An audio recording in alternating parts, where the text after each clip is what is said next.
All right.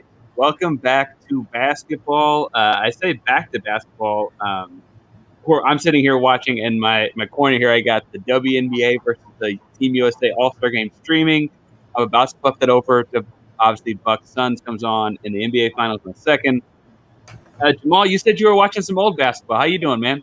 I'm doing all right, and yeah, that's correct for basically the old basketball heads. And I managed to find an old YouTube game, the Bulls and Knicks Game 5, 1993 Eastern Finals. New York fans, close your ears. So, talk me through what made you pick that one. So, other than really just reliving some of those great games back then, I also wanted to try to compare like the styles of play, coaching adjustments, and really the physicality, what you see from that era compared to this one we have right now. And of course, who can turn that a little bit Bulls Knicks back then? That's very true. Very true. And what are you noticing about, like, there's like lots of differences. What's the biggest difference you're noticing between mid-90s and 2021? So I think one of the biggest difference I've seen is that I noticed a lot when in the earlier Bulls days how they managed to press a lot. You don't really see that in the NBA, especially during playoff time. You don't see that anymore. Where you see whether it's just like full court pressure or like a simple like half court trap at half court. You don't see that anymore. And I'm surprised like more teams who are younger and have the fresher legs that they don't use that anymore, because I think it could lead to more turnovers. It could lead to more fast break points. It's just strange I don't see that anymore. Yeah, and I think it's interesting too. Like, obviously, I am a modern basketball biased person. Maybe that's the millennial in me. But I wonder, like, if you full court, would that weirdly speed the game up more? Like, I think of 90s basketball as way slower. We'll get into talking about some historic NBA finals later this show, I'm sure. I think of that as much slower basketball, but I feel like pressing intuitively, like when I think about it happening in college basketball, speeds the game up, right? Mm-hmm. And so, like, it's weird. Like, you're right. When I've just, in happenstance and off seasons before, watched old 90s basketball. Even when you watch like Last Chance last summer, right? Like, teams pressed more and it was effective, but I think of that as speeding the game up, right? Yeah, for the most part. And honestly, I would favor a team who wants to get in a high-paced game, who wants to score 125, 130 points a game, like say a Golden State, say a Phoenix, like those. It would favor those kind of teams. Completely. And anyway, it's interesting. I got the WNBA All-Stars versus Team USA on right now. One of my favorite WNBA players is Arike Ogunbowale, because obviously she's here in Dallas and she's young, and I've only been to a handful of WNBA games in person, and because it's Dallas, she's like the star of the show when I go, right? She's balling. They're currently up. The WNBA All-Stars are obviously Ogunbowale plays for Nigeria. They're up by 6, and she is having a night. So I guess with a minute left, it looks like that result's going to hold. I'm predicting an Arike MVP, so that's going to be fun. I'm about to flip my stream over to the NBA Finals. We're going to obviously talk about the NBA Finals a lot tonight, with that being predominantly what's going on. We'll talk some about USA basketball. I don't think we'll talk too much about the women being in trouble, because this is obviously a very talented team they're playing right now. But the men may be in trouble too. My first question to you, though, Jamaal, before we dive into Hot Tea, Cold Brew, our opening segment, as always, how have the NBA Finals been for you? How have you enjoyed them? Have you liked what you've seen? Is it fun series? What you like? Honestly, I liked everything, because, I mean, come on, it's 2 new teams that both had not been in the NBA Finals in close to over 30 years for each side. So I think it's nice to see a couple of new faces who are finally being able to show their stuff on the biggest stage that the NBA has to offer. The games themselves, I think they've been very high pace, high energy. I think Booker and the Suns, they really show more, not just in the series, but throughout the playoffs, that they're here to stay. And that Giannis is finally getting to showcase why he was a 2-time MVP. So it's been great for me as a basketball fan. I'm really anxious to see how Game 4 is really going to because it can go either way. It can go from being the Suns being up 3-1 with a chance to close it out on Saturday, or we have a best of 3 starting on Saturday with tied at 2. So it's going to be very interesting what happens tonight.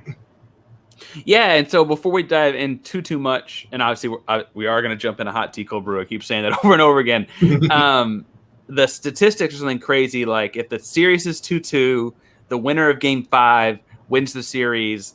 Something stupid like 80% of the time, and that makes sense, right? You got 2 more games. That team only has to win 1, and whether they're the road team or the home team that wins Game 5, they will get a game at home, right? Because even if the road team wins 5, then Game 6 will be at home. If the home team wins 5, Game 7 will be at home.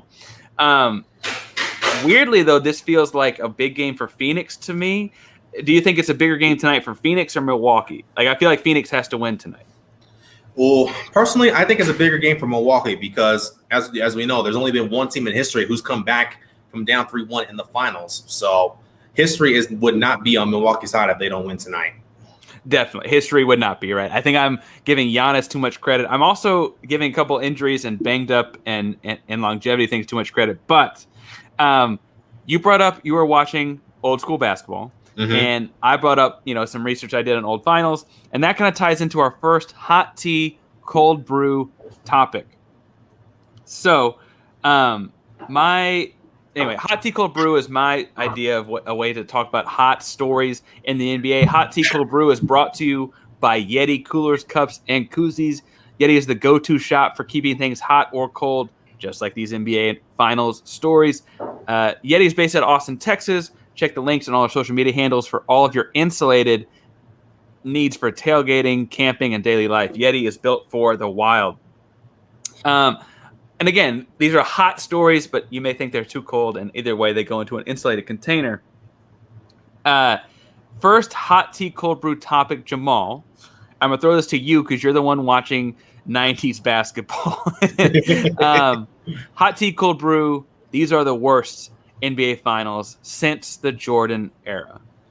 No, that's false. I mean, come on. You got up-and-coming stars in Giannis and Booker who have never reached this point at any point in their careers. They're playing high-level basketball, probably the best they played in their careers. And then you got – I'm not – honestly, I won't even look at the ratings or whatnot for that. So, honestly, I would say the worst finals I would probably have watched since the Jordan era – I probably would have to go back maybe to 2007 when the Cavs played the Spurs. Or honestly, I would take it a couple years back, the Spurs and Pistons, one of the lower rating games. So I agree. And I think that we need to, before both diving in on what we think the worst finals are, I want to dive in a little bit and talk about like why this one's getting called that. I think it's getting called that a lot because it's unfamiliar faces, right? Mm-hmm. So like every time there's a changing of the guard in the NBA, there's a weird finals, right? Like it just so happened after the Michael Jordan era to be the lockout season, but 99, you had the Knicks make it without Patrick Ewing because he got hurt, right? So they played the whole playoffs without him. And you had the Knicks playing the Spurs, the young guy named Tim Duncan that the world was still kind of getting to know. Mm-hmm. Obviously, everyone knew David Robinson, but that was a weird finals. Post Kobe winning finals, I guess he was good until the Achilles tear a little bit later, but post Kobe winning finals, you had the Mavericks sneaking in there before the Heatles, but post Kobe, and then you had the Raptors come in after the Warriors. We thought the Lakers were going to step up and kind of take control of the next couple of years with Anthony Davis and so on. They won their first one, and now it feels like we're still in that weird limbo where we have Phoenix is a team that has Chris Paul and a bunch of young guys, right? Oh yeah. And you've got Milwaukee that is a small market, foreign superstar and a superstar, and a bunch of role players. Like not a super team by any stretch. Very good team, but not a super team, right? Mm-hmm. And it feels like there's this weird changing of the guard happening, and this is the weird year in between. We thought it was Kawhi and the Raptors in 19, and it's really now. I think that there's also this lazy take here because like the NBA has to move on from LeBron, and there's this big intrigue in LeBron being in the finals. I think we're both going to have the worst post-Jordan finals having LeBron in them. You said 2007. You said a couple things, one of them including 2007. Talk me through your thoughts. So going back to 2000, in fact, I'll go back to 2005 when you had the Detroit Pistons and the San Antonio Spurs, both who were defensive-minded teams. And offense was really not their first priority. Let's be honest. And I think really the NBA and really the casual fan wants to see offense. They don't want to see a defensive struggle almost every night. But that's what you had in that series. 2 years later, of course, the Spurs get back to the finals, really trying to make their team as one of the best franchises in the NBA. But then you have the up-and-coming LeBron James, his first finals appearance. But then you saw Cleveland get swept. They were clearly outmatched because, well, come on, LeBron James was a one-man show. So it really goes back to what does the NBA, what do they value? And I say that because with it, they want to see their young budding stars to get farther in the playoffs, because then they'll be able to market them a lot better than what they have in the past when you had a Jordan, a Kobe, a LeBron, or all those guys right now. So I think the NBA, I think they should be really happy with the results that they got. It may not be the teams that they expected to get there, but I still think it's really a good thing for them to see, because now you have two more teams with brand fresh new faces who are going to be able to show their stuff on the biggest stage. I'm smiling here because Arike Ogunbowale did just win All-Star Game MVP and a Team WNBA victory. Shout out. She's young. She's fun. If you're watching the WNBA, you should be watching Arike Ogunbowale. She'll be around for a long time. But I also went to 2007. I liked 2005, and I liked 04, and I like those Spurs teams. And so that, I think, is my bias there. 07 also had one of those Spurs teams. My problem with 2007, and why I put it as one of my least enjoyable finals, was we all knew the outcome before it started. True. And it felt like we just kind of enjoyed a young, what was LeBron, 22? We enjoyed 22-year-old LeBron getting there was enough for most of us. And it's funny because now that weirdly gets used against him, because people talk about how he's 4-6 in the finals, but back in 2007, we were just happy he got there, and now we're not. That's not enough. With the cast he had, too. Man, that team was awful. I also think that might have offended someone. I'm sorry if I did. But I look back at the box scores of those games. I watched a little bit of tape and this is slow. And that pans out if you watch the scores. There was only one game where either team – first of all, it was a sweep, just 4 games. Mm-hmm. Only one game where the Cavs or Spurs – either one got over 90. They actually both got over 90 in game 2. And that's the only game either team got over 100. The Spurs won 103-92. Game 3, the first game in Cleveland, was close, but it was 75-72.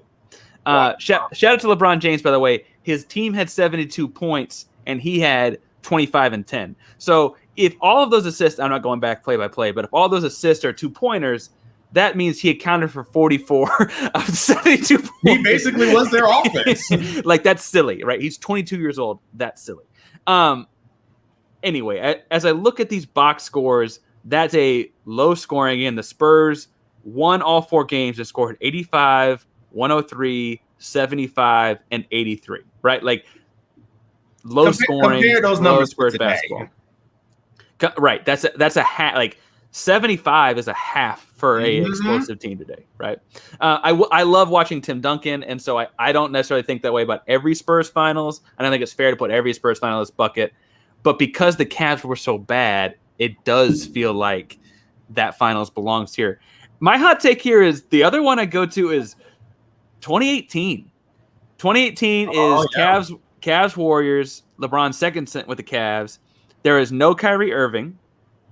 The Warriors played a really tough, again, a little biased here. The Warriors played a really tough Western Conference Finals against Houston Rockets. Chris Paul gets hurt. Game 5, Warriors win in 7. I could go on and on about how that might not happen if injuries didn't happen, but the injuries did happen and it did happen. As you get to the finals, it becomes, and I guess Game 3 is an 8-point game. It's 4 not close games. The Cavs weren't. LeBron played great, right? But the Cavs were not in the same league. LeBron has the big game in Game 1. He has the J.R. Smith moment where it's what is that? But people forget that that's to go into overtime. They then go into overtime and lose by 10 in overtime, gone, right? But the LeBron James moment happens in Game 1. He has a 51-point crazy game. Maybe broke his hand and punching a whiteboard in the locker room, right? Remember that's the rumor. That's the rumor. The rest of the series is a dud. It was not a good finals. And so I think 2018 is a really bad finals. Selfishly, I didn't like 2019 either because I didn't think it was like as fun to watch without Durant and Klay Thompson out there. But I also get like the fresh blood. Kawhi Leonard played great. Like Fred VanVleet was a lot of fun. So I'm not necessarily thinking that's in the same category here. But that I think 2018 gets overrated because it was technically Steph versus LeBron and Durant versus LeBron, but that series wasn't close. No, not even remotely close. And it certainly didn't have what we're watching out of Giannis right now with back-to-back 40-point, 10-rebound games. Because it's literally the second time this ever happened, right? Shaq did it way back about 20 years ago. And so this is impressive stuff we're watching. It's a very, very different series. Speaking of Giannis and the Bucks and this series, our next hot tea cold brew question jumps us back up to present day. Hot tea cold brew, Jamaal. The Milwaukee Bucks made the major adjustments and swung the series in their favor in Game 3.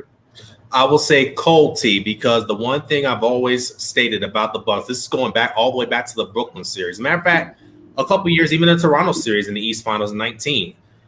The Bucks can sometimes be the most physically imposing team that we have in this league, but they don't always show it every night. And it really annoyed me against Brooklyn. After they won the last two and tied the series up at 2, they come back in Game 5. They go up, I think, 17, 19 points, but then lose the game because they didn't go to their advantage. And that's going into Brook Lopez or Giannis in the post because no one on Brooklyn could really defend those guys on the block. So it's really going to be incumbent on them to really hammer Phoenix in the post because their front court depth is really depleted right now. I mean, if you lose Ayton to either the foul trouble or injury, you can't expect Frank Kaminsky to stop Giannis. Jay Crowder's already having his hands full, as we saw the last couple of games. So if on the Bucks, you got to know what your advantage is, and you got to use it until Phoenix uses the adjustment for it. So I can't say that the Bucks really have solved it quite yet. They have to do it on a consistent basis. Yeah, I'm along the same lines. I think this is like lukewarm tea because as I look at it, I think there were things that Milwaukee did in Game 3 that are repeatable and work in their favor. The unfortunate thing with Coach Bud is I don't have any faith that they'll do it again. Mm-hmm. Like I think what they did with Stark being hurt and Kaminsky being a great college but not a great pro basketball player, and Jay Crowder, actually, if you look at like Jay Crowder's stats, when he played the small ball 5, he shot the leather off the ball. He shot great. Mm-hmm.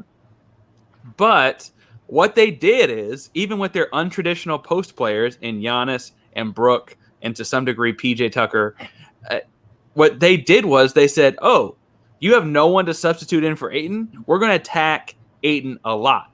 And they didn't necessarily win those minutes early, but they got him in foul trouble. And then they won the minutes he was not in by a lot. Exactly. Right? It takes its toll over the course of the game. Completely. And so I think that is repeatable. As we're sitting here watching, it's early in the game, and Phoenix jumped out to 10-4 lead. But I do think attacking DeAndre Ayton is repeatable. And if they were to do that tonight, I'd be like, oh, they figured this out. Phoenix now has to counterpunch. I just don't know that I trust Bud with that, right? Giannis should be able to do that. Brooke should be able to do that. But is Bud able to do that? That's going to be the major questions tonight. I think this is really going to show what kind of coach he is tonight, and if he can finally shed some bad habits and get Milwaukee to tie the series up at 2. I don't know what's happening. Meanwhile, like Chris Paul looks very much in control. It's only 10-4. It's only a little over 4 minutes in. Chris Paul looks very much in control. Worth pointing out, Chris Paul is in Vegas, the favorite to win the Phoenix favorite to win the MVP in the finals. My next hot tea cold brew question to you, or prompt to you, Jamaal, is Giannis Antetokounmpo deserves to win the finals MVP even in a losing effort. Now, obviously, in a winning effort, he is the Bucks MVP. He's been league MVP twice. Yep. But if the Phoenix Suns were to win, that would only be the second time we would hand an MVP to the loser of the finals. Do you think his performance thus far warrants that? No. So cold tea. So it's not that I have anything against Giannis. I think he's one of the best stars we have in this game. But to me, if you're going to be the MVP, you have to show that you can able to lead your team to win this series. So I would have to give it to Chris Paul. I mean, it's a sad take, and honestly, it's one I really don't want to make, but that's the way it has to go. Wait. Why don't you want to make? So I don't want to because, I mean, come on. Giannis, I think, has been probably, I wouldn't say the best player in the finals. He's probably been the most dominant player as we're seeing right now. But you have to show me you can win this series. Yeah, I would say he's definitely been the most dominant player in a different way. Like, Chris Paul controls the pace of the game, but Giannis is controlling what happens play to play in the game. So the only time this ever happened was Jerry West in 1969 on a losing Lakers team took the NBA Finals MVP. I think what was fascinating then was Jerry West had been to the finals before and also lost. Jerry West eventually does get over the hump, but was kind of like it felt like he was never going to win, right? Mm-hmm. Giannis doesn't have that feeling to me either, because Giannis is only 26 years old. As weird as that, it feels he's been around a long time because he's had such a dominant 3 or 4 year run, but he's only 26 years old, right? Exactly. My only caveat I would put is he's already done something that only Shaquille O'Neal has done. Like, Wilt Chamberlain did not get 40 and 10 in back-to-back finals games, right? LeBron James did not get 40 and 10 rebounds in back-to-back finals games. Kareem not, across the board, he's already doing things people have not done. Mm-hmm.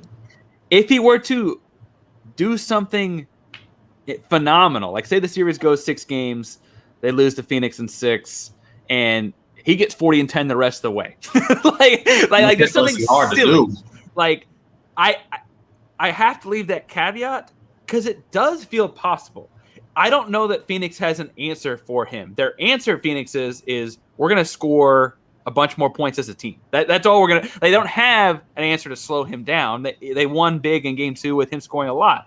And so I guess I would say that if he does something historic and also loses, I could see him doing it. I also, though, am not opposed to doing this. I know the NBA has not done it before. I go back to 2015. You remember when you're doing your finals research, 2015, and LeBron James, right? Mm-hmm. He averaged like 36 points a game. He averaged a 36-point triple-double across the finals, something stupid like that, right? And like they gave it to Andre Iguodala because Andre kept him from getting 40. No, just sit like that. I would have also given it to Luther. Then LeBron James did get Finals MVP votes that year. It's worth pointing out. It's usually about 12 voters. I think he got 4 votes. Iguodala just had the majority of the Warriors' votes and the majority of the votes. You say if Phoenix wins, Chris Paul is your MVP. That weirdly, nicely segues me well into our next point about the NBA Finals. Hot tea, cold brew. These finals mean more for Chris Paul than anyone else. Hot tea. I mean, how much longer can we really expect Chris Paul to play at this elite level? I mean, the man's 36 years old, but I think I agree with almost everybody else in the league that said he might just be the best leader in the NBA. And so with all the stuff that he's been through, and it's been all stops his career, it hasn't just been Houston. So we look back the situation with New Orleans and his first coach, Monty Williams, going back all those years. Then all the stuff happened with Doc Rivers in LA. And then going to Houston, he and the James Harden beef. And then to have that renaissance year with OKC, which I think might be his finest work before this year. I think it would mean basically everything to Chris Paul's career if he and the Suns can get it done. Yeah, and I'm a Chris Paul guy. And so I think there are some – I'm a Rockets guy, and I see a lot of Rockets Twitter. There's some people that love him and some people that are still bitter about the way things ended. I tend to be on the love him side because I liked him in – New Orleans / Oklahoma City before LA, and I liked him in LA. I was in college in LA those years, and so I got to go watch him a little bit in person. And watching Chris Paul in person, when you can hear the audio, like the mic'd up audio is not like, because the Staples for the Clippers games was not loud. Mm-hmm. Being able to hear him barking commands in a lot of ways, like he really dictates a game in a way that I don't see or feel many people doing. I think it's worth pointing out a couple things about Chris Paul. One, he gets drafted in 2005, and he gets taken to New Orleans. Oh, wait, hurricane happens. I got to play in Oklahoma City, right? Like, he gets to the playoffs eventually a couple years later, and they run into a Kobe Bryant Lakers team that goes on to win it all or whatever, and he pushes them as hard as anyone's pushed them that whole playoff run, if you remember, right? Mm-hmm. That was the 09 year. That was the Magic year anyway, because the Celtics did, but that was the Magic year. Then he gets to the LA Clippers after David Stern keeps him from going to the LA Lakers, which still blows my mind today. Right? And he makes the Clippers, this perennially clown of a franchise, into a contender. He gets to the playoffs with them as a top seed or whatever, hurts his hamstring against the Spurs, still makes a game winner in that series, right? Yes, they lose a series to the Josh Smith Rockets after having a 3-1 lead. It happens, right? Mm-hmm. Then he gets to Houston, gets the Western Conference Finals, tears his hamstring. And then so everyone looks at the year that happened after that with him, his beef with Harden and so on differently. I don't think his body was ever right for the next year after that hamstring injury. He doesn't start the start of the year the next year, right? Like he sits the first couple games with bad. He doesn't play that back-to-backs. He has another hamstring injury in the middle of the season. And I think it became this guy on the bench yelling at people what to do. And throughout his career, Harden's thing is he has not, like whether it was Dwight Howard, Chris Paul, Westbrook, his thing was you don't get to yell at people what to do if you aren't also doing it. And so he had a weird back and forth, and Chris Paul's trying to do that when he's not right? Right. Chris Paul then goes vegan and saves Oklahoma City. the Beyond Meat vegan thing, I think, Beyond Meat, if you want to sponsor this podcast, if going vegan does that for Chris Paul, or vegetarian, I should say, maybe we all need to try it. Maybe. I'm a red meat Texan kind of guy, but maybe that's really what works, right? Anyway, but they had a point whatever chance to make the playoffs. He gets them to a 5 seed and loses a 7-round series, right? 7-game first-round series. Now he's got the Suns in the in the NBA Finals, or winning the Western Conference. In these playoffs, even he knocked his shoulder out of socket in the Lakers series. He had COVID, like he had his hand hurt or something like that too. And he's still here. He has had a horribly difficult career, and he's not a very big guy. He's one of my favorite things about him is that if you don't know his face, he's a very recognizable guy because of State Farm. If Chris Paul walks in your room, he's about 6 feet tall, and for most of his career, kind of had a belly. He does not look like a pro athlete, right? And I love the idea that guy can dominate an NBA game. I'm like you though. Not only does it need to win this for his own sake, he's running out of chances. Even if the vegetarian thing worked for him, even if this Phoenix team is young around him, Monty Williams is this guy from his first stint in New Orleans / Oklahoma City. It just doesn't feel like he's got a lot of runs. Frankly, here's how I look at it. Because look at next year, you possibly got Klay Thompson coming back. You got the Lakers. They're going to be hungry to come back. Hopefully Jamal Murray comes back healthy. So there's going to be a lot of teams in the West who are going to be coming back for that crown. So if you're Phoenix, you want to try to get this done now, because you're going to find out how difficult it is to win next year when most of these teams get back healthy. Well, and I would argue any team, right? Once you're there, you can't be we have this for lots of times, because the Miami Heat, the Heatles won 2 NBA Finals, right? The Golden State Warriors, right? That half a decade dominant they won 3. And kind of fell apart, right?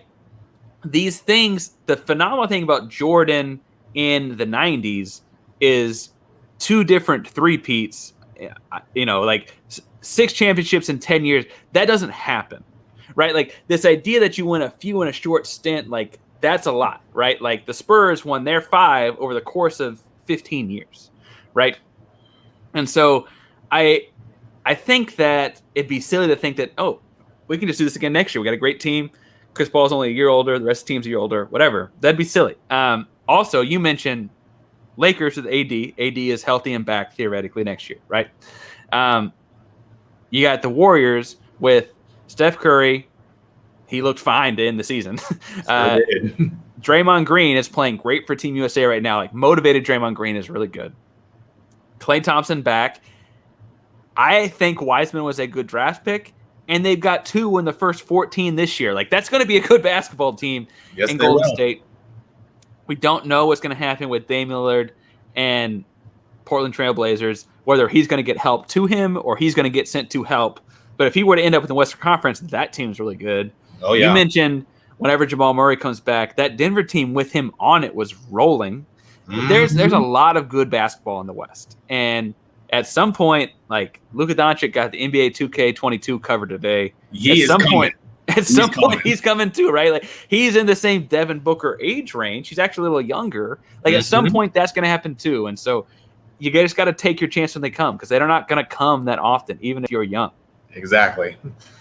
The next question talks about non-All-Stars. We've talked a lot about Giannis. We talked a lot about Chris Paul.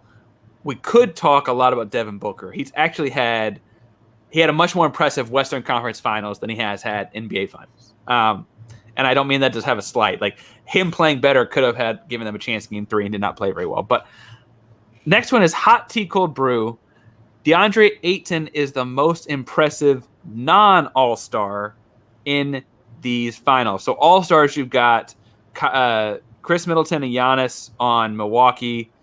Booker did end up making the team, so I'd call him one. Booker and Chris Paul for Phoenix. Who's your most impressive non-All-Star in this series? It has to be DeAndre Ayton. I mean, come on. I mean, first of all, go all the way back to the first round and look at not just his numbers, but who he's going up against. The first round against the Lakers, going up against AD. And yes, I know AD got hurt in Game 4. But you can't sit here and tell me that he outplayed DeAndre Ayton throughout that series. You cannot sit here and tell me that. Next round, he goes against the MVP and Nikola Jokic, and he basically played him to a standstill for at least 2 or 3 games. The only game I think he really did not play in was Game 3, but yet the Suns still won by double digits. And now played well in the Western Finals, make that big tip in Game 2 against the Clippers. And now he's really, even though he really hasn't shown it too much in this series because he's had his hands full against Giannis, you have to say it has to be DeAndre Ayton. I can't really show you anybody else. Yeah, and I think that so if I look at the non-All-Stars, he has got the most points outside of Chris Paul and Devin Booker on the Suns in the NBA Finals. He's got the most rebounds, obviously, on the team in the NBA Finals. And he seems to have the most important presence. And plus minus is not a perfect stat. It's not. But his plus minus is crazy in this series because frankly, we mentioned it earlier, of the Darius Saric injury, right? Like when he's not on the floor, they have a big void at center. And so he's playing a lot of minutes, right? He's third on the team in minutes thus far, and he was in foul trouble in Game 3, right? I think that's worth pointing out. I look at him as very important. If I were going to pick a buck, I weirdly still think it's Brook Lopez. Drew Holiday has not been very impressive. But Brook Lopez, I think, has surprised me at times. He's got a really strong, again, plus minus is not everything. He's got a really strong plus minus this series as well. Being able to shoot threes as Brook Lopez does has opened up his role in the offense differently because if they're going to run Giannis at 5 type of offense, he can just spot up in the corner a la a PJ Tucker type, right? Because he can just be a corner 3 specialist. And it really feels very similar to having a guard there instead of playing small. What do you think about my man Bobby Portis? You talk about an energizer. And honestly, I was this close to chucking my remote at the TV during the Brooklyn-Milwaukee series because Coach Bud, for whatever reason, did not play him for 3 straight games, especially when he helped him win a couple of games in that series and then the Atlanta series and now this series as well. I think he's an X factor that honestly I wasn't really paying attention to until he started to really get into the flow of the game. So I think if Bud really wants to give his team a better chance to win, I think Portis needs to see at least 25 to 30 minutes the rest of the way because he gives them energy, he gives them another defender, and a guy who can occasionally hit a 3-point shot, which is what you need against this Phoenix team. Yeah, he was another guy that I felt like attacked Ayton because he is tall, long, and tough. The knock on Bobby Portis is that he's not a very good defender in the same way Giannis and Brook are, right? Didn't protect the rim the same way. But if I'm Milwaukee, they didn't protect the rim without him on the floor in the first 2 games very well. Exactly. And so I was a guest on Vince Stover's the Hot Sports Stove podcast last week or 2 weeks ago. And he's a Kentucky guy, but he's not very high on Bobby Portis. And my thought I tried to express on that show was, I'm not saying he's going to fix your defensive problems. I'm saying if you have them, you might as well also score. like he can shoot, he can do things with the ball in his hands. I was like, you might as well try to score if you can't stop them. Yeah. And I felt vindicated when he stepped in Game 3 and they won, and he played very well. That's also probably me just trying to pat myself on the back too much. But also, I think what he gives Milwaukee, along with him, Tucker, and Holiday, they give the Bucks an edge, because I thought that was what they were missing the last 2 years when they had Bledsoe, when they had some of these other guys. Like, they were missing that edge. That's what Portis brings to them. Definitely, and I would point out that I think for all the discussion around how poorly Drew Holiday shot the ball, because he has shot the ball poorly. He has. He has still brought that, right? He's still, in Game 2 and 3, marking up Chris Paul to start the game, right? He's still that kind of a guy. I wish he shot the ball better. I think what's fascinating in watching them more this year than before is Drew Holiday and Chris Middleton don't get separation to shoot the ball. They just shoot the ball, which is fascinatingly inefficient, but it works. Like, Chris Middleton's a really good shooter. I imagine if he had a step back or some separation in his bag, he'd be a lot better than what he is now. Just wild. We talked a lot about non-All-Stars on Milwaukee. We mentioned we think it's Aiden. We both said this is hot. Is there... Well, I've heard you talk about one guy that I'm thinking of, so I want to hear if you say this. Is there a non-DeAndre Ayton candidate for this as well on Phoenix?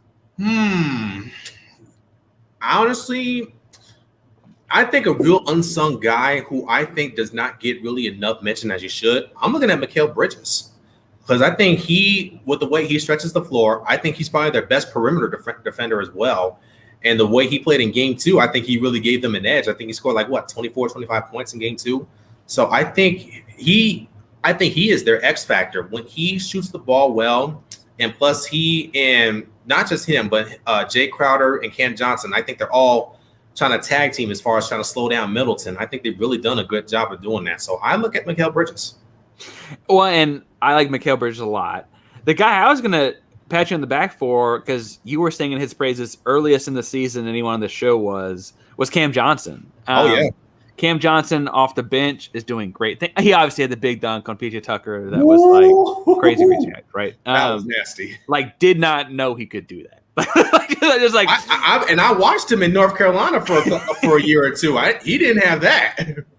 Did not know he could do that. I think my big thing on Cam Johnson is he was an interesting draft pick back when they drafted him, because so he spent the full time in college, went to Pittsburgh and North Carolina. Obviously, North Carolina's a power program, that it's a traditional blue blood, and theoretically, if you can play there, you can play anywhere, right? Yeah. It just was interesting that a guy that is finishing college at 22, 23 is getting drafted in the top 12. You normally see those guys go later. And so it's interesting to see Phoenix take him that early.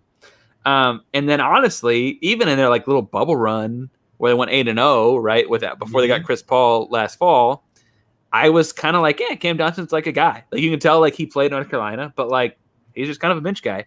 And he's had, and the kind of the same we talk about Bobby Portis stepping in for Milwaukee, that that bench energy role. He's been really impressive to me this series. And it's not just the big dunk on Tucker, but it's stuff like making the extra pass. It's stuff he's not slapping the floor in the most dramatic, Hoosiers movie kind of way, but he is getting down in a defensive stance, and those he's doing energy type things that I would have probably not thought of him as, because I just thought he was a little bit, I thought he was just going to be a bench guy, and he's really been important for them. Yeah, I don't think he's as important as Ayton, but I have been impressed by him. Yeah, I think it harkens back to well Johnson and Bridges, not just the schools that they went to, Johnson, UNC, and then Bridges from Villanova. I mean, the coaches they were coached by, Coach Ward Williams and Jay Wright, and those guys stayed there for 3-4 years, so they have a good understanding of what it takes to win in big games. Because I mean, come on, I'm pretty sure both have won a national. Bridges won 2. I don't think Cam won 1, but he has played in big games. Was Cam on the team that lost to Villanova? Did they play each other? I don't remember. Well, I didn't think about that. I have to look that up now. I got to go look at those rosters because I remember the Carolina shot. Villanova wins the last second shot. The Carolina shot before that, I was like going crazy thinking that Marcus Page with the double pump. Yeah, the Marcus Page shot was impossible. Anyway, that's throwback game a little bit. No, and that Torrey Craig steps to the free throw line right now for Phoenix. Craig has also been an important aspect of their team. I thought he'd be out a long time when he got injured the other day, and he's not been. We're going to keep an eye on the NBA Finals in the bottom corner of my screen. I think it's also on at Jamal's house. Yeah. But we're going to keep it moving to our was it? The long 2 segment comes next. I'm sorry. The long 2 segment, which is, a long 2 is a step inside the 3-point line, right?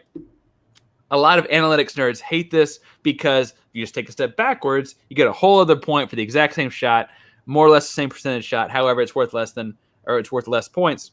But at the midweek mid-range, that's our shot because it is the mid-range. And so as we sit here and look at the long 2, my long 2 question for you tonight, Jamal, is 2 American players you'd like to see added to the men's team USA are who? Ooh, good question, man. Because honestly, now that you asked the question, I wish I had time to think about it. But if I had to pick 2, I can't say Durant because he's already there. Honestly, I would have liked to see Irving there, Kyrie Irving, and I would like to see. Man, this is tougher than I thought it would be. Had he been healthy, I probably would have picked Klay Thompson. I probably would have picked him. So those are my 2 picks.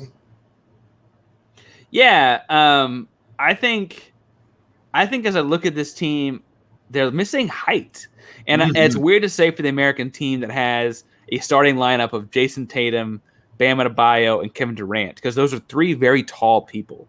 But right. Jason Tatum and Kevin Durant both play out along the perimeter. For all intents and purposes, are guards. Durant can guard most positions, but for all intents and purposes, they play the guard spot. And then they got Bam Adebayo, who plays he can play 2 through 5.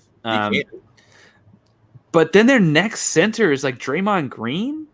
And Draymond's great. He's a great change of pace, small ball guy, right? And I mentioned earlier, I think it's interesting watching him play a motivated version of basketball this year. I feel like they're missing bigs, and a lot of bigs in the NBA are not American born. They're Europeans, and so that hurts the game. Yeah, I would like to see some big player. I don't know. Maybe that's a Miles Turner. I mind Miles Turner. I would love to see someone else with size. And then my thought was Zion Williamson. And I think that whatever center, Miles Turner, whatever, and the Zion Williamson, because Zion and them did not make the playoffs. So he's been off for a little while. Oh, yeah. And he is so uniquely built, like in a game where they're allowed to, if you've watched the exhibition games, play rough. Who's gonna stop him from getting a dunk off? That's who's getting in the way of that freight train? They might not call the foul, but you're gonna feel it the next day. And so I think Zion was my natural pick, and then I went size with Turner. I'd also, Julius Randle, I think, would have been a nice pick. He's not really fixing either problem I see with the team.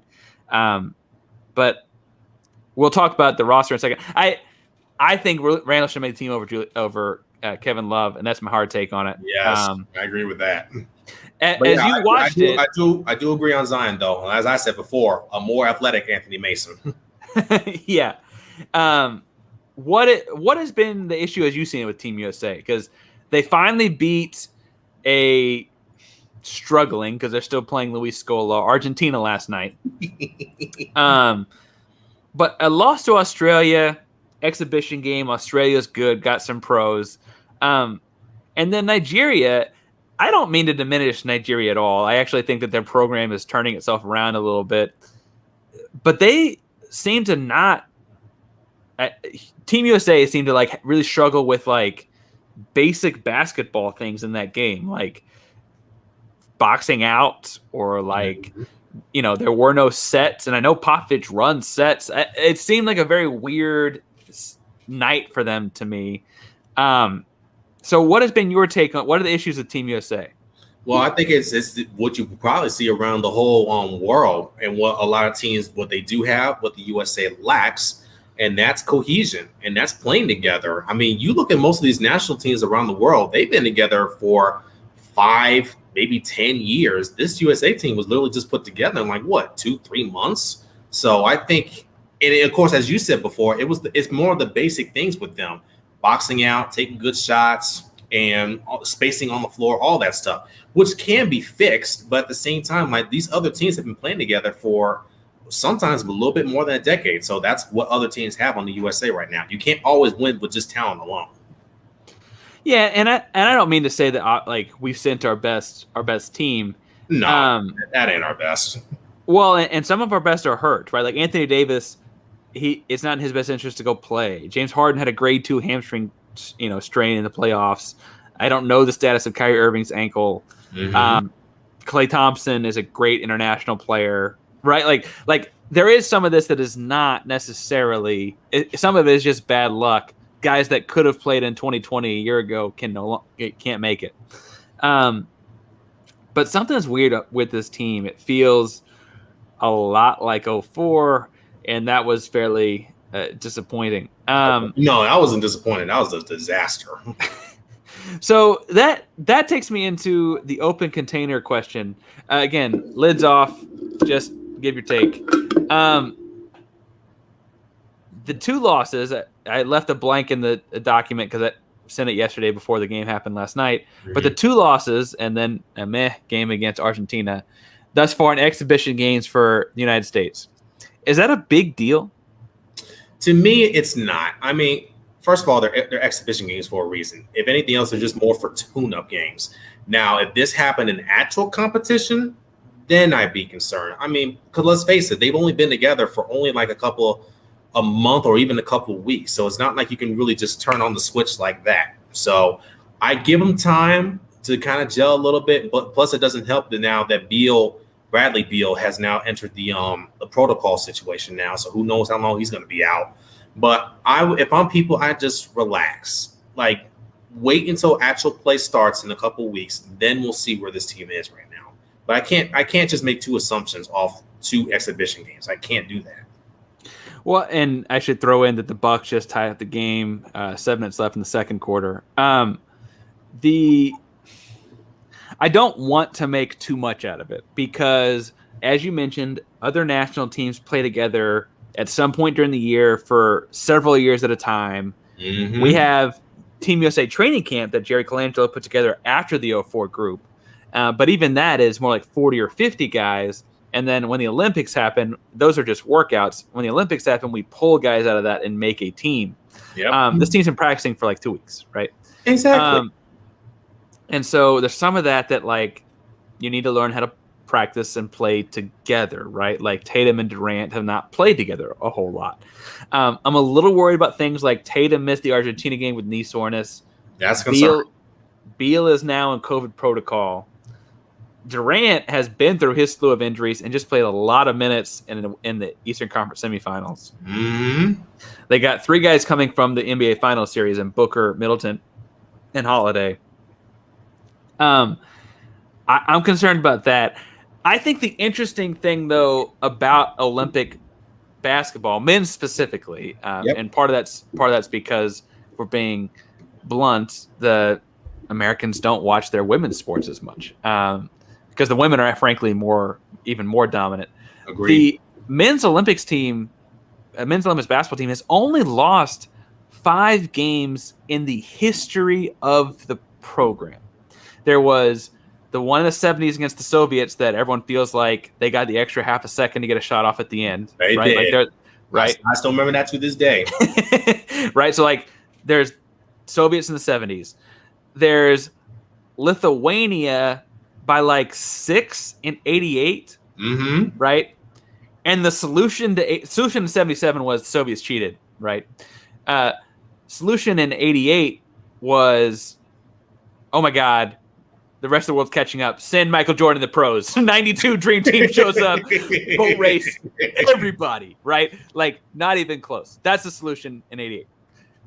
04, they lost 3 games, which is more than they lost in the history of the program before that. Mm-hmm. The solution, send Kobe Bryant and LeBron James. We're fixing this thing. And then 08, 12, 16.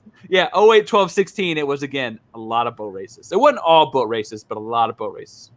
And so I weirdly feel like I don't hear a lot of celebration. When the United States won in 08, it was thank God it's not the same as it was in 04. But, we didn't hear a lot of celebrating in 2012 on, the United States is dominating basketball. That was not a bit, it was yeah, good. It's the United States basketball team has got this weird thing where we flip out when they don't play well, but there's not a lot of go team go American patriotism when they do. So I feel like that's where some of this freaking out about the losses in exhibition games coming from, right? It's more American, weirdly, to freak out about not winning basketball games than it is to celebrate winning. And that's no one's talking about the U19 team and Chet Holmgren, those guys just raced through the rest of the world in FIBA.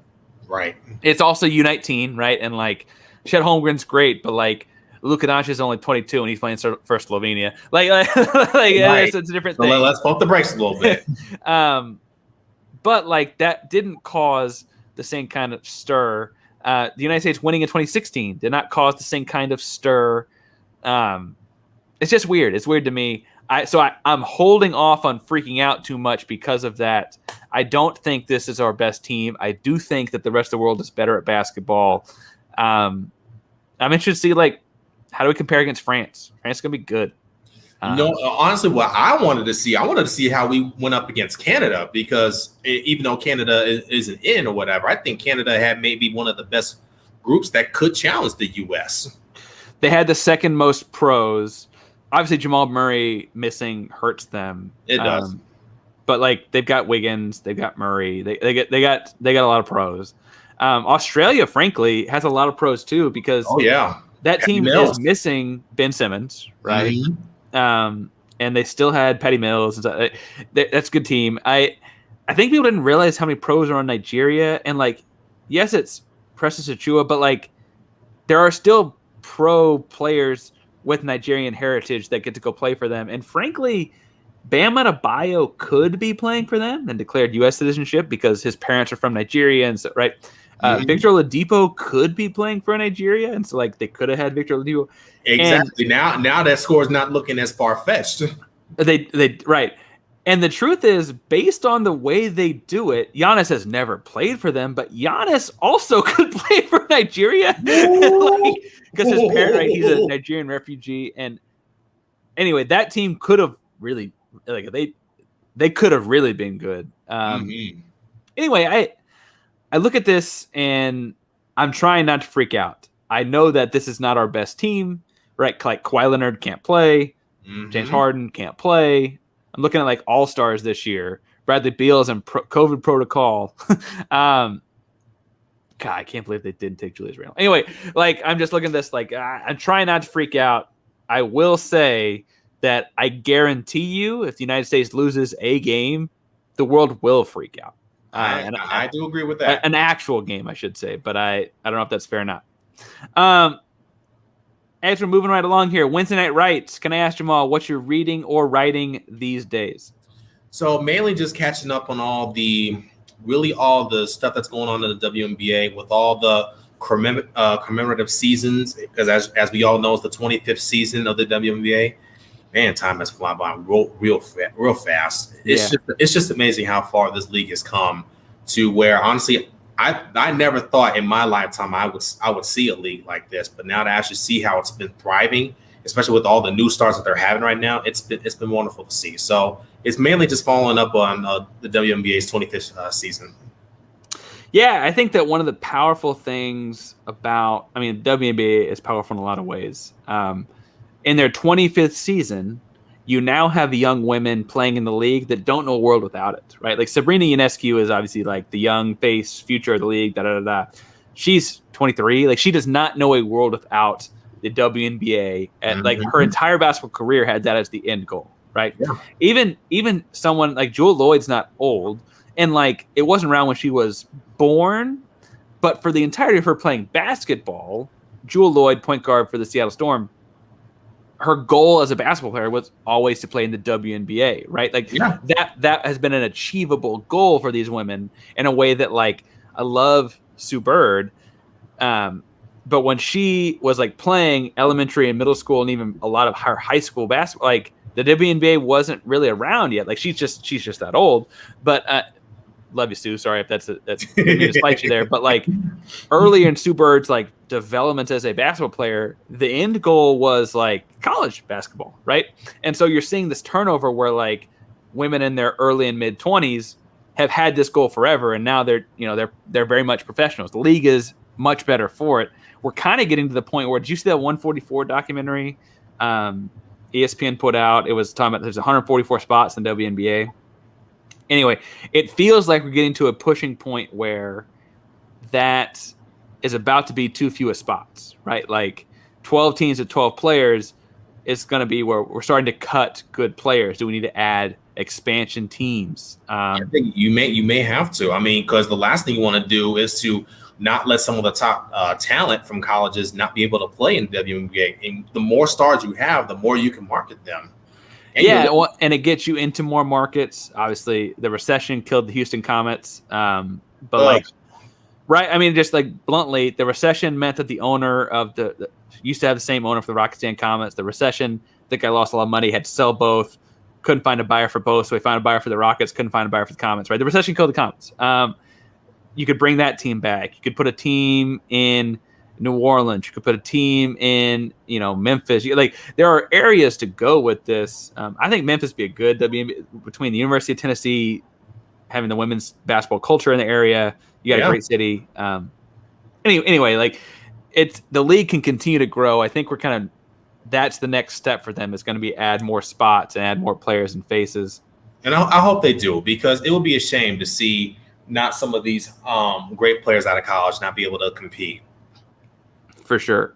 My content that I've been taking in lately. So we just finished a big road trip heading back. We were in Colorado Springs for a little bit. We were in Salt Lake City for a little bit. You were in my town. You didn't tell me. I thought you were Denver. My bad. No, but we were driving really to Salt Lake City. Okay. Because that's from Dallas. It's about halfway. Weirdly. Anyway, we're taking a lot of podcasts and a lot of audiobooks. Audiobooks I recommend. I really liked Megan Rapinoe's book. It's not a basketball book at all, but she is an athlete, so I would shout out Megan Rapinoe's book. And then I've really gotten into, as I've been doing draft prep, and I've been trying to make my own mock draft, which is really hard to do. It's the first year I've done like a full 60-pick mock draft, like more than just the first few. And that gets really nitty-gritty because you want to give someone to this team at 25. Anyway, tough job. Chad Ford on Locked On podcast. It's a Locked On the NBA draft. He did a great segment. He's done his what he thinks will happen. It's what he thinks the Pistons will do, what he thinks the Rockets will do, what he thinks the Cavs will. He's done that whole thing. And then the other day I listened to he and Tony Jones, who's a writer for The Athletic, Utah Jazz writer for The Athletic. he and Tony Jones went through, and they just alternated picks, and they just did what they think is the best. So like Cade Cunningham to the Pistons, right? And so on back and forth. But they weren't necessarily saying what they think the team will do, because like what you hear in rumors, who's going to work out where. They were just going through what they think and really giving good analysis on the players. It was a good podcast. But I've been taking it, just because we were driving so much, I've been taking in a lot more audio medium stuff I've written. I'm in the middle of a thing about the U.S. basketball team. On whatever that was, Monday, I did a thing about the mascots. I don't know if you heard this, Jamaal. The Washington football team publicly said they're not going to become the Warriors because they think of the Warriors as too damning of imagery in light of what they just changed the name from. Yeah. And so my article in a basketball sense was like, what does that mean about the Golden State Warriors? And looking at like, they haven't used any logo with Native American imagery since 1969. I found that out. But they did have, for their first couple of logos, Native American headdresses. And the Philadelphia Warriors had a very not PC cartoon of a Native American warrior. Does the name Warriors come next? I don't think it will. I mean, but then again, I've been proven wrong, because the Indians are about to change not too long in the future. So yeah, I honestly don't know. The Cleveland Indians, the baseball team, are looking. I guess they have theoretically, if you believe reports, have been extended. Their marketing team has spent this year looking at options, and we'll discuss it in the off season this winter. We'll see. I don't necessarily know. I wonder if Warriors is the kind of a name that you just have to like the Golden State Warriors have basically used a bridge as a mascot for the last 50 years, 60 years. Right. Like, do you just have to completely remove yourself from the imagery, and then the word warrior is different? I don't know. I just thought it was interesting that like that name was specifically mentioned by the Washington football team as not an option. It's not different enough. And there's like this very prominent basketball team by that name. Right. All right, it is time. Looking for my phone to grab for the timer. It is time for the buzzer beater. Now, you prepared for this. Mm-hmm. And I have a take, and frankly, it's another. We spent a lot of time tonight in the WNBA. It's another WNBA take. But I want to hear you go, because you're always you're not rehearsed, but you're always very timely with this. So I want to hear what you got to say. And before the show started, you said you had a good one, and I want to hear what you got. Right? All right. Are you ready? Let's do this. All right. 3, 2, 1, go. So take me back to 2004, the NBA offseason after the Pistons just won the title. The NBA world was shifted upside down because of two major signings. Steve Nash has signed with the Phoenix Suns, who are now playing the NBA Finals, and it changed their franchise around for that foreseeable future. Then you had Shaquille O'Neal, who was traded from the Lakers to Miami Heat. So it was a very busy offseason for 2004 going into the 2005 season. That was a big change in the guard in a lot of ways. And then Shaq and the Heat win 05-06. The Suns just never – they had lots of ifs, ands, and buts, I guess. Where the Shaq movement went to a championship, the Suns one just got close, right? Like those teams just never quite got over the hump. Yeah, as a matter of fact, they made 3 Western Finals after Nash got there. And one of them was without, like, Amari Stoudemire got hurt, and they still made it. Those teams were good. And my partner on my other show, my former partner on my other show, he gave me a hard time. I love Steve Nash and those teams. I did 7 too. seconds or less. I love Amari. Yeah, because Amari was a man child. A lot of fun. Sean Merriam's a lot of fun. The Matrix. A lot of fun. All right. 3, 2, 1. So Team USA loses tonight in women's basketball to the WNBA All-Stars. The world is catching up. Arike Ogunbowale does lead and get final All-Star Game MVP. Maybe that WNBA All-Star team had Nneka Ogwumike on it. Or maybe the USA team needed Nneka Ogwumike on it, who is now not going to be able to play in either Nigeria or Team USA. No way. Did you see that today, though, that Nigeria denied, or the Olympics denied her the ability to play for Nigeria this year? I did see it, and I was, to tell you honest, I'm pissed that I saw that. Nneka is a great basketball player, and frankly, and I stumbled over my words like 5 times in that. Nneka would have helped that USA team tonight, so obviously the WNBA All-Stars is as good a team or better than any they would face in the Olympics. But it felt like they needed her, and so I'm perturbed by that. I kind of wanted her to make Team USA, and then she didn't. And then the reasoning the Olympics gave was that she spent too much time in USA training camp, and that would kind of, set bad precedent for whatever. I don't know. I guess, but still. Yeah. I like her a lot. She and her sister both from Houston, both went to Stanford, both WNBA basketball players. They both got game. But yeah, I also want to give a shout out to Skylar Diggins, Tina Charles, Sylvia Fowles still playing great ball, but I'd be remiss if I didn't mention Maya Moore. I hope to see her in the WNBA again. She's probably one of the best players that I've ever seen play. So, and I know she's doing great work as far as criminal reform or whatnot, but I would love to see her back on the floor again. Yeah, they did a great ESPN's been doing a great job of covering her and her off the floor endeavors.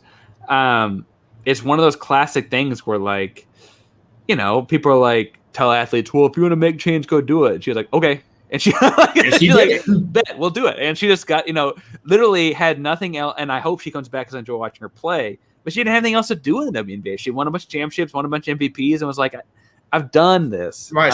She got nothing to prove. But if anything else, she's come back for the joy of the game. Yeah. No, and frankly, we'd all like to watch her play. No, just crazy what she's doing off floor. If you don't know, look up Maya Moore and criminal justice reform. Primarily Minnesota, but not only Minnesota. Anyway, really, really impressive stuff in the legal system and getting wrongful convictions overturned and sentences commuted and those kind of things. Once they've watched all that, I want to talk about it with you, Jamaal. Where can they find you? So Twitter handle is on the screen as you see below. I'm still working to try to get things settled on there. I'm also on Facebook and Instagram as well.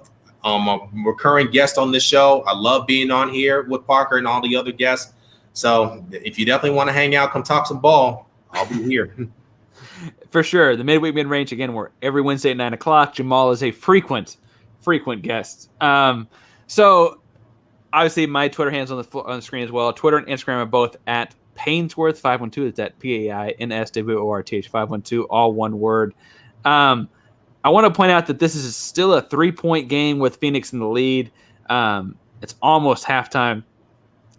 This would be a big win for them. Also, my other show is Effin' Sports. That's an audio-only podcast on Mondays. The whole shtick there is teachers talking sports and grading sports and multiple-choice questions. Very hokey, somewhat might say. Other might say it's very well-themed. Teaching and sports podcast. And so you check me out there wherever you get your podcast. This show, and I am, I guess, with some personnel changes in the last few weeks, this show is every Wednesday night at 9 o'clock Eastern. So if you're watching this recorded and you enjoyed what you heard, make sure you tune back in the following Wednesday at 9 o'clock Eastern on Twitter and YouTube. But that's all I got, man. You got anything else, Jamaal? Nah, just once again, great to be back on the show. And I'll tell you what, this has been some really intense basketball in Game 4. So I'm not really surprised by what I've seen so far. Yeah, I'm about to go. Once we wrap up off here, I'm going to get a snack and watch the second half. All right. Oh, yeah. It's about to be war. Thank you all for tuning into the show. And again, make sure you like, download, subscribe to the YouTube channel. Follow us on Twitter and Instagram at Midweek Midrange. And as always, thank you all for pulling up. See you guys. Good night.